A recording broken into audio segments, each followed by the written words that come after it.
So the World Eaters are back for 10th, not long having had their 9th edition codex. It seems that they're being reborn in blood. Let's talk through some major reveals, including casting 8 dice for some powerful army buffs, consecrating some objectives for Khorne, and some of their most important datasheets.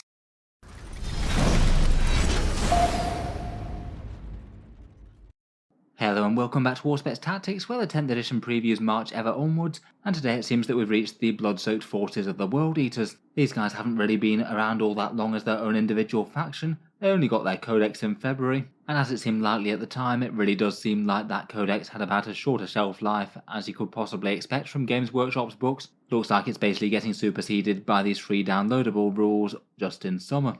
As per normal, we've got a whole clutch of special rules and previews for them, so let's talk through the reveals one by one. This World Eaters reveal does follow the similar sort of pattern, though I'd say that Games Workshop have been a little bit less generous for these guys in terms of showing us what they do. Just for more general stuff, I'd imagine that they'd very much like the new Land Raider rules. Maybe that might actually re-emerge as a very credible transport for them, if it allows you to propel a Berserker or Terminator squad for an enormous 20-inch charge or so. Might actually be worth the premium that you'd pay for it now. That new heroic intervention stratagem that we talked about the other day looks kind of interesting too. Could be kind of fun for melee units supporting each other and actually giving themselves a bit more defense when the enemies come in to charge them. Besides that, we've got their army rule, which is now called Blessing of Khorne. This is replacing the fairly popular Blood Tithe mechanic. I'm not sure if I necessarily like the feel any better than the Blood Tithe, to be fair. This one, you're now replacing it with a mechanic where you roll 8d6 and various combos can give you certain special rules. A lot of the buffs retain a similar sort of feature to the Blood Tithe, and it might be a bit more predictable, but I feel like maybe a tiny bit of flavour has been lost. Annoyingly, unlike quite a lot of the other factions, it seems that Games Workshop haven't previewed their Berserker Warband formation. That's their launch day formation, and sounds like it's going to be the generic way to play World Eaters, though it's a bit of a shame they didn't actually show off the faction special rule for it. Just from the hints of the article, it sounds like it might do something objective related for you. From Games Workshop's preview, they said that World Eaters can lock down their territory even as their warriors surge off in search of more blood. That basically sounds like you'd be able to hold points and then move off them, and it sounds like a different rule to the stratagem, which we'll get onto. I guess if that's right, it would be kind of fluffy for World Eaters. They kind of famously don't really want to be sat around holding objectives and want to get stuck into the foe. And if that is what they get, then I guess there'd be no conflict of interest there. And my suspicion is that it probably wouldn't be just that, you might get some other buff as well, maybe some sort of bonus on the charge like they had previously. I guess we'll wait and see on that front. Otherwise, we've got a couple of other rules: the Daemongore Cannon from the Lord of Skulls, a blood offering stratagem to consecrate objectives to Khorne, and then perhaps a couple of their most relevant datasheets, the Khorne Berzerkers and Angron himself. I feel like if I'd had to pick 2 datasheets to see, it probably would have been those, so nice to get a heads up on some of the more important stuff. First up though, let's talk about the spiritual successor to Blood Tithe, this one called Blessings of Khorne. This will be their whole army rule that they get regardless of which detachment you field them in, so I guess when they do eventually get their 10th edition codex, they'll have this for things like the Disciples of the Red Angel detachment as well. I'd be kind of surprised if they don't get a Demonkin one. This does feel like the mechanic that is going to be trying to replace the Blood Tithe, though kind of disappointingly for Khorne it isn't based around killing things. It is now maybe a bit more stable and perhaps even a bit more flexible, the rule being 8d6 and then pick a couple of buffs off it. Maybe surprisingly complex in terms of the values needed and the maths of it, but in general it's going to be reasonably flexible and you're usually going to have your pick of the table. I can see with all the simplification of 10th edition why they might have chosen to go a different way with the Blood Tithe. It was a mechanic that maybe didn't scale enormously well, being far better in really big games and far weaker in really small ones. Still though, I did quite like the mechanic as it basically rewarded you for deaths both on yours and the opponent's side, which felt very in line with Khorne cares not from where the blood flows. The way it works is that you roll your 8d6 at the start of the battle round, so it's kind of handy that you don't have to wait for your turn, and then you look at the dice rolls that you've got, and from the table you select up to 2 different blessings that the dice that you've rolled can meet the conditions of. Say for example, if you rolled 1 double and 1 treble 6, you might be able to activate a plus 2-inch move and revive Angron. Some of them can basically happen almost automatically, and some of them are a little bit less likely to occur. It sounds like in the army you will get a little bit of manipulation on these. The Khorne Berzerkers rule, when we get to it, allows you to re-roll one of those dice, and I guess it's kind of possible that some of the other HQ choices, or maybe things like enhancements, might manipulate the table further. Once you've picked your 2 buffs, they basically last until the end of the battle round. They affect all your units besides any demon allies that you've brought along, and then in the next battle rounds you'll get the opportunity to roll more. In the Casino of Khorne you get access to these 6 blessings, plus also the ability to resurrect Angron, which is on his datasheet. Besides the Angron one, if you are going for any of these, you are odds on to make it. The first couple are literally guaranteed if you desperately want them, and then the last 4 on the table get progressively harder. Going through them one by one, first up you've got a plus 2-inch move buff. That one happens on any double, so if you roll 8d6 you are literally guaranteed to get that if you want it. Plus 2-inch move seems pretty handy enough, to be honest. If you are going to be struggling to make some long charges, then this will get you closer. Seems perhaps particularly handy to have either at the start of the game while you're trying to close in, or at the end of the game where you might be trying to get to objectives or hunt down the last few enemy units. Next up, again on any double, so guaranteed if you want it, we've got the 6+ Feel No Pain. Sounds like some units might well get a Feel No Pain in the World Eaters army, so if they do, they get a +1 to that roll. A nice defensive army-wide boost. It'll be particularly handy against things like damage 2 weapons going into your Khorne Berzerkers, or damage 3 going into your 8-bounds. Again, feels kind of hard to go too far wrong with that. It's pretty much always going to be useful if your opponent can deal any damage to you in the next turn. Again, maybe one of the ones that might be most useful at the start of the game when you can't get into combat, or at the end of the game when surviving is all that counts. Next up, and also very easy to achieve, are sustained hits 1 in melee. Exploding hits on 6s, typically going to be a 25% damage boost in combat, certainly helpful for the World Eaters, and this one's a tiny bit harder to unlock. You have to roll 1 double that's a 3+. If my maths is right, I believe that will be around about an 88% likelihood to achieve that if you want it. Very, very likely to come off, though I would bear in mind that going up the chart, some of the rolls are likely to outcompete each other. You're a bit less likely to be able to take 2 buffs from the bottom end of the table. Then moving onwards and upwards, we've got a 4+ fight and death mechanic. If your opponent kills you in close combat, then your models get to fight on a 4+ when they die, go down swinging, and that's very nice on World Eaters units, taking a big chunk out of the enemy when they go. For that one you need a double 4+ or any triple. Again, really quite easy as it goes, that one. That one seems a lot more niche, but if you can see that in your opponent's turn they're going to hit you with some really big charges, that one seems a very easy one to use. For a double 5 or a double 6, or any triple dice, you can then unlock lethal hits in melee. 6s to hit auto wound the enemy, particularly strong against anything that's high toughness, like an army of Imperial Knights, or maybe an army of Tyrannid Biomonstrosities. I'd say for the most part this is the one to go for if you think that a lot of your warriors are going to be punching up in melee, or otherwise I'd be a bit more tempted by the sustained hits 1 if you're fighting an army that you're mainly going to be wounding on 3s. Finally, for the main buffs, we've got Advance and Charge. This one's the hardest to unlock on the main table. You either need a double 6 or any triple dice that's a 4 or greater.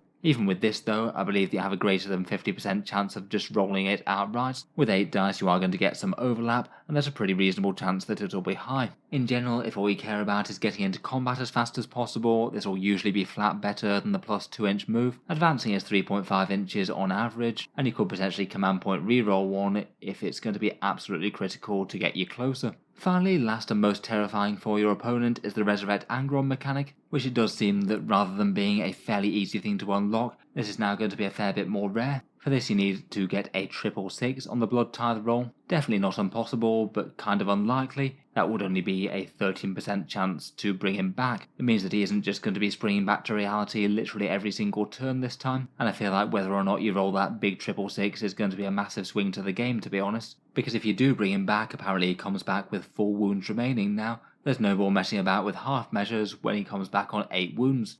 Overall, as I mentioned, I do have kind of mixed feelings about this replacing the Blood Tithe. Still does seem really quite usable and pretty reliable, to be honest. Any one buff is kind of likely to come off if you need it, and there's a pretty decent scope for tailoring your buffs for certain turns or against certain opponents, choosing how to use the hand that you've been dealt. I feel like maybe the best picks of the table are the hardest ones, Resurrect Angron and Advance and Charge. The extra melee damage and Feel No Pain seem pretty excellent just as fairly reliable ones that are usually going to be helpful, and the fights in death and the lethal hits could be really good against the right army. Let me know what you think of the mechanic though. What do you make of this new 8-fold roll? Otherwise though, we do have a few other rules. We've got the new profile for the Khorne Lord of Skulls Daemongore Cannon, and as with quite a lot of these things that Games Workshop have been previewing, it certainly is a big gun. I feel like Games Workshop have been previewing quite a lot of big guns and then people get very excited about the stats for them, despite the fact that a lot of them haven't really changed all that much compared with 9th edition, and it does seem a lot of them have got about the same or worse rather than getting better. In any case, the Daemongore Cannon gets you d6 attacks, hitting on a 3+, with strength 14, AP -4, and damage d6 +2. Certainly a big scary anti-tank gun, but that's kind of what you'd expect on a massive Lord of War like this. The strength is a small buff, but that's kind of in line with where it would be previously by the new toughness chart, wounding most things on a 3+, but not the very toughest stuff it would seem. The damage d6 +2 is a bit more swingy, but I suppose a small improvement, averages 5.5 rather than 5. The AP being retained is kind of good for it, as a lot of AP has been toned down, and I suppose the new blaster rule might be a little bit more helpful for it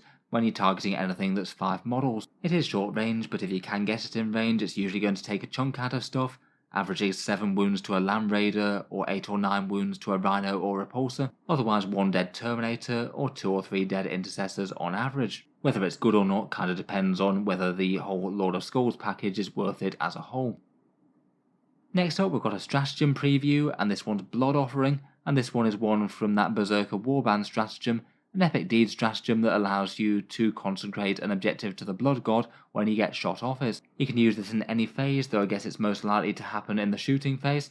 If a World Eater's unit is destroyed while it's in control of an objective marker, basically you get to bathe that objective in your own blood, and Khorne smiles on that objective I suppose, and it remains under your control unless the opponent takes it sometime later in the game. It remains a World Eater's one unless your opponent controls it either at the start or end of any turn. This one definitely looks useful for gaining a few more victory points towards the tide of a battle. Perhaps a nice easy trade for command points for victory points in some cases. If this is literally going to score you a few more VP next turn, it's probably going to be worth it. Controlling an extra primary objective can be a big deal.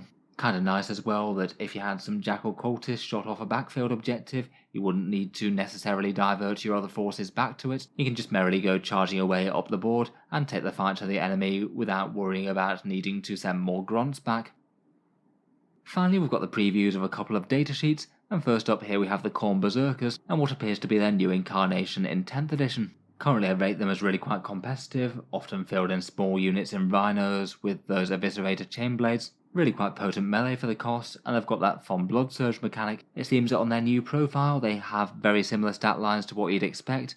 Still toughness 4, a 3+ save, and objective control 2 as you'd kind of guess for a troops choice. It does appear that their melee is maybe a touch more underwhelming though, down to strength 5, AP -1 and damage 1 on their base profile. Previously it was strength 6 and AP -2, which was really quite a lot better. So at least on the face of it, it does look like they're a bit toned down, not going to be chewing through the enemy's elites or chaff units quite as much. I'm maybe not too surprised to see the AP change. Games Workshop do seem to be taking AP off quite a lot of basic troops weapons through these updates that we've been seeing, but I feel like it might make them a bit less general purpose. I guess it's possible that we might have some other things for them, either from leaders or things, or from their core detachment rules, so it's a little bit early to have judgment on that yet I suppose. The Eviscerator is a bit toned down as well. It doesn't have AP -3 anymore, and it's got 1 for your attack on attacks 3. Still looks fairly potent though, a nice mid-strength weapon at strength 8, AP 2 and damage 2. Very good for killing infantry and things, but it's still not going to be particularly awesome against vehicles wounding on 5s. It does appear that they've retained that blood surge mechanic. That one's move d6 inches directly towards your enemy after they lose a casualty from shooting. They can jump into combat if they get enough movement, and it does appear that they can still do it multiple times per turn if they keep on getting shot by different enemies. Otherwise they do say that you don't have to move towards aircraft. That could prevent some gamey shenanigans from your opponent kiting them with a bomber or something. And it does seem that Battle Shock is going to bite deeply there, as they can't make a Blood Surge move while Battle Shocked. I guess that will be one further disadvantage. Still seems very useful though. Definitely a thorny unit to approach too closely. If you shoot them in the wrong way, then they might suddenly jump into combat with you, and you might not like that. Finally, it looks like that Icon of Khorne can allow you to re-roll a blessing dice if this unit is on an objective when you roll it. That could give you a little bit more chance at fishing for those higher numbers, or even magic 6s to make Angron come back. Seems like a nice little incentive to actually have troops on objectives. I wonder if we'll see more like this from other troops choices. Games Workshop did have something similar for the Sisters of Battle.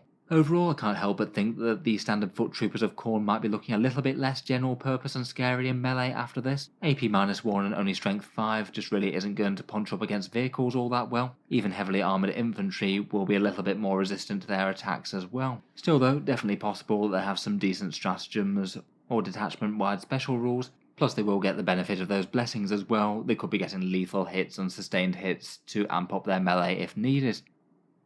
Finally, we've got Angry Angron's Angry Datasheet itself. Hopefully I'll make a full video breaking down this in a little bit more detail. It should be fun to dig into it a bit more than this. The broad strokes are that he's kinda similar in terms of durability, but in reality I think he'll die less. His toughness 11 from toughness 8, so still being wounded by las cannons on 3s, but by 5s by melter now, which is nice. He's lost a couple of wounds from 16, and he's got a 4+ invul. In reality though, you're actually going to be able to hide him behind obscuring ruins now, as it doesn't look like he's got that towering keyword, so that means he won't be getting just gunned off the board turn 1. On balance I'd say that's a net win for him. Otherwise his attacks are a little bit fewer. He gets just 8 of them rather than 13, though they do hit very hard at strength 16, AP 4 and damage d6 plus 2. He's still going to break most things that he catches, and his sweep mode has been drastically reduced in terms of number of attacks, but it has gone up to damage 2 now, potentially meaning that he's a bit more efficient against intercessors, but maybe a little bit less against hordes. Still though, with 18 attacks hitting on 2s and potentially killing on 2s, he's going to be no slouch at that either. His Wrathful Presence rule returns, and he gets to pick this at the start of the charge phase now, so he pretty much guarantees to have the buff that you need at the time, which I think is quite nice. Plus it means that you can use it after he's come down from reserves as well, which was one of the questions that needed FAQing back from their current codex. Now you've got the choice of 3 different buffs, a +1 to charge within a 6-inch aura. I guess that'd be nice at coming in from Deep Strike Reserve, and again making the charge a bit shorter to 8 inches there. +1 attack to any of your units that are below starting strength. Starting strength also counting for single model units as well if they've taken a wound, but in reality I strongly suspect that that one will basically never be taken, as the third one is an unrestricted aura of reroll hits in melee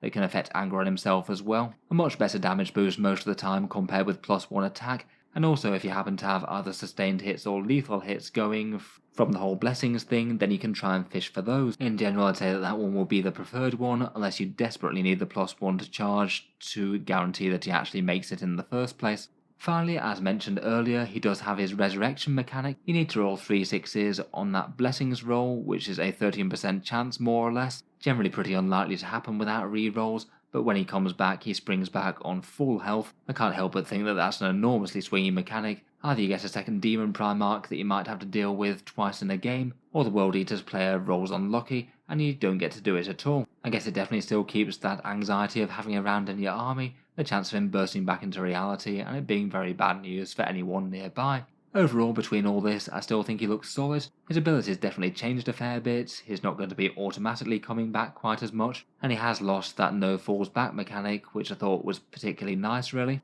But I still think that he's going to be immensely dangerous, and being able to hide him behind ruins and things and not just get him shot off the table is going to help enormously with his durability. That full unrestricted rerolls aura is pretty awesome as well.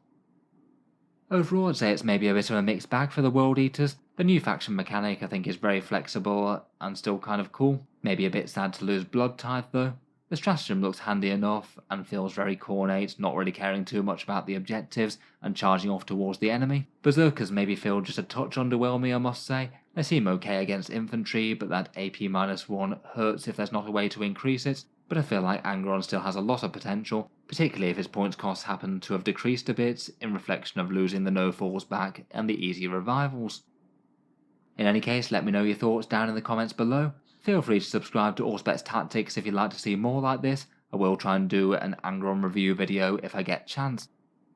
Finally, if you have been enjoying all the videos on the channel, I would just like to mention that Auspex Tactics does have a Patreon page as well, and you can find that linked in the video description if you'd like to help support. Channel patrons do get a fair few advantages, seeing certain videos early, regular votes to see what sort of things come next on the channel, and automatic entry into the regular prize giveaways with a chance to win some big model kits each month. If any of that sounds good to you or you'd just like to help support, the link is down in the video description. In any case, a massive thank you for listening, and I'll hope to see you guys next time.